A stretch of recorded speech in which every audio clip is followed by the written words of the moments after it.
유방암 수술 안내. 안녕하십니까? 본 영상물은 유방암 수술의 개념과 목적, 절차와 주의사항 등에 대해 설명드리기 위해 제작되었습니다. 이어지는 내용을 참고하셔서 정확하고 안전한 수술이 이루어질 수 있도록 협조해 주시기 바랍니다. 수술의 목적과 효과. 유방은 모유를 생산하는 소엽과 생산된 모유를 실어 나르는 유관 등의 실질 조직과 실질 조직 사이를 채우고 있는 지방, 신경, 혈관, 림프관 등의 간질 조직으로 구성됩니다. 유방암은 유관을 구성하는 유관세포에서 암이 발생한 유관상피 내암과 이것이 진행하여 기저막을 침범한 침륜성 유관암, 그리고 소엽을 구성하는 소엽세포에서 암이 발생한 소엽상피 내암과 이것이 진행하여 기저막을 침범한 침륜성 소엽암이 대부분을 차지하며 드물게 유두나 유륜의 상피세포나 간질 조직에서 암이 발생하는 경우도 있습니다. 유방암의 치료 방법은 크게 수술적 치료와 방사선 치료를 포함하는 국소적 치료와 항암 치료와 호르몬 치료를 포함하는 전신적 치료로 구분되는데 이 중에서 암이 발생한 유방 조직을 절제하는 수술적 치료가 가장 기본적이고 중추적인 역할을 담당합니다. 암을 수술할 때에는 근치성과 안전성, 기능 보존 등을 종합적으로 고려해야 합니다.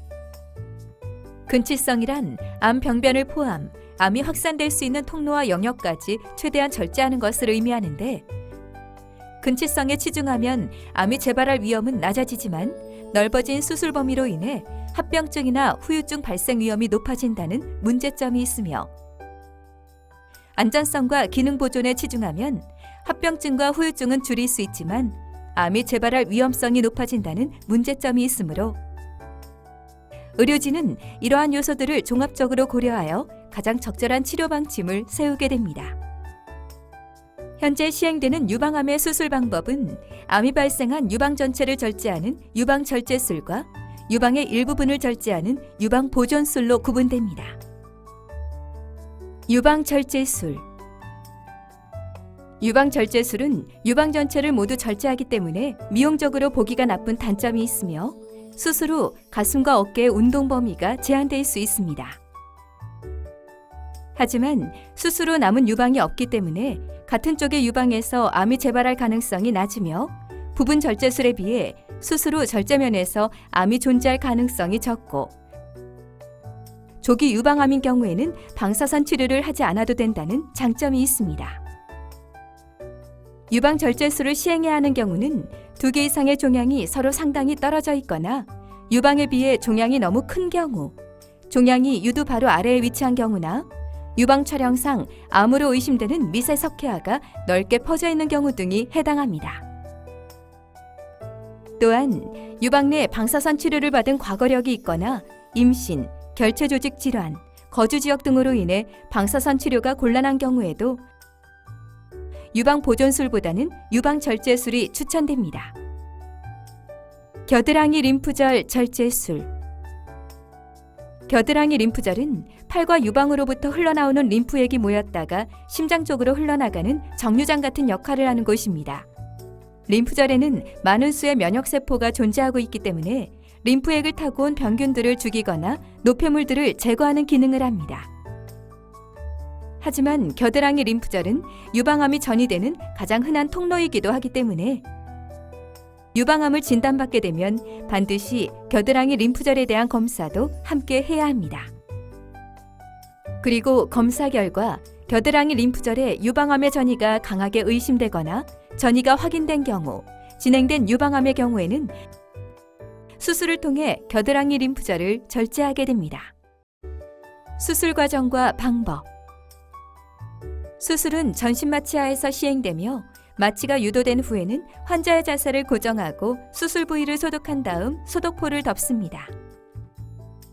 집도인은 암 발생 부위를 포함하여 타원형으로 피부를 절개하고 피부 아래를 따라 유방과 피하지방층 사이를 방리한 다음 유방의 바닥면과 맞닿아 있는 대흉근과 유방조직 사이를 방리합니다. 집도인은 유방에 혈액을 공급하는 여러 혈관들을 결찰하면서 조직을 방리하여 유방을 절제합니다. 이어서 겨드랑이 부분의 림프절과 연부 조직을 절제하는데 겨드랑이 림프절의 절제 범위는 환자의 상태에 따라 조금씩 다를 수 있습니다. 이상의 과정을 통해 조직을 절제한 후에는 출혈 부위를 지혈하고 수술 부위에 혈액이나 조직액이 고이는 것을 방지하기 위해 배액관을 삽입한 다음 피부를 봉합합니다.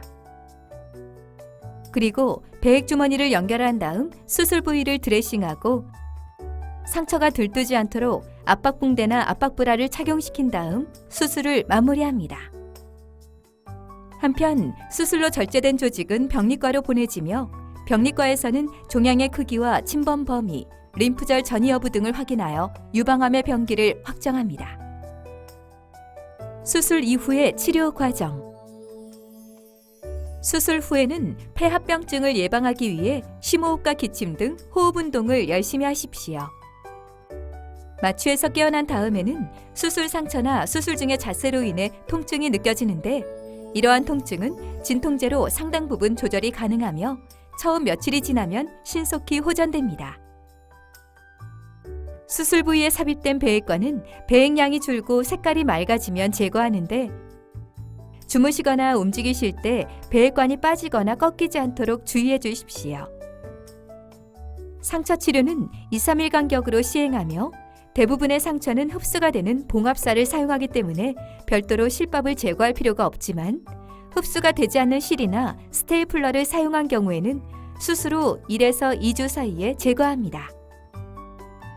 그리고 수술 후 일주일 정도가 경과하여 병리과의 검사 결과가 나오면 의료진은 이를 바탕으로 방사선 치료나 항암제 치료, 호르몬 치료 등 향후 치료 계획을 수립합니다. 수술의 합병증과 부작용. 출혈. 병변을 절제한 후에는 세심하게 지혈을 시행하고 상처를 압박하기 때문에 소량의 출혈이 있더라도 시간이 지나면서 저절로 멈추게 됩니다. 하지만 일부 환자에서는 출혈이 계속되거나 그 양이 많아지면서 수술 부위에 혈액이 고이거나 재수술로 지혈을 다시 해야 하는 경우가 발생할 수 있습니다. 감염. 일부 환자에서는 수술 부위에 세균 감염으로 인해 염증이나 농양이 발생할 수 있으며 수술 상처에 감염이 발생한 경우에는 실밥을 제거하고 소독을 자주 하면서 새살이 차오르기를 기다렸다가 1주 정도가 지난 다음 상처를 다시 봉합하기도 합니다. 상처 부위 합병증. 유방을 절제한 후에는 피부 아래에 상당히 넓은 공간이 발생하는데 배액관을 제거한 다음 이 부위에 조직액이 고일 수 있으며 이러한 경우에는 외래에서 주사기로 조직액을 뽑아내는 치료를 반복적으로 해주어야 합니다. 한편 일부 환자에서는 혈액순환 장애나 감염 등에 의해 피부 조직에 괴사가 발생할 수 있으며 손상 부위가 넓은 경우에는 피부 이식 등이 필요할 수도 있습니다. 주위 조직 손상. 유방과 겨드랑이 주위에는 여러 종류의 신경과 혈관이 분포하고 있는데 수술 시 가능하면 이들 조직을 보존하기 위해 노력하지만 암 병변이 진행한 경우에는 어쩔 수 없이 신경이나 혈관을 절단해야 하는 경우도 있습니다.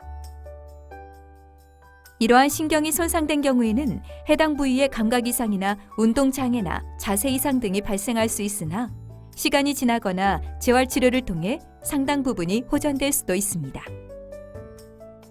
운동 범위 제한. 수술 후에 오랫동안 팔을 움직이지 않거나 신경의 손상으로 인해 팔과 어깨의 운동 범위가 제한될 수 있으며 이런 경우에는 운동 범위의 회복을 위해 재활 치료 등이 필요할 수 있습니다. 림프 부종. 림프 부종이란 수술이나 방사선 치료 등으로 인해 림프관이 손상되면서 림프액이 원활하게 배액되지 못하고 그로 인해 팔이 점점 붓는 것을 말합니다. 림프 부종은 겨드랑이 림프절을 절제한 경우에는 비교적 흔히 발생하지만 감시 림프절 생검만 시행한 경우에는 드물게 발생합니다. 림프 부종은 유방암 수술 후 비교적 흔히 발생하는 합병증인데 일부 환자에서는 상당히 오랜 기간 동안 증상이 지속되기도 하지만 많은 환자에서는 시간이 지나면서 우회로가 생겨 증상이 완화되므로 의료진의 안내에 따라 적절한 운동과 치료를 꾸준히 시행하는 것이 중요합니다. 지금까지 유방암 수술의 절차와 주의사항에 대해 말씀드렸습니다. 감사합니다.